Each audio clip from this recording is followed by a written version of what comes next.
So the Irish for monkfish is brathis, brathis, brathis.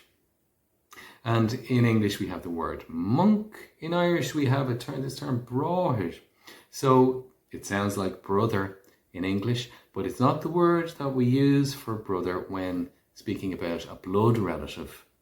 For instance, in Irish, this word brathis is used, say, for a Christian brother or for a comrade or a colleague.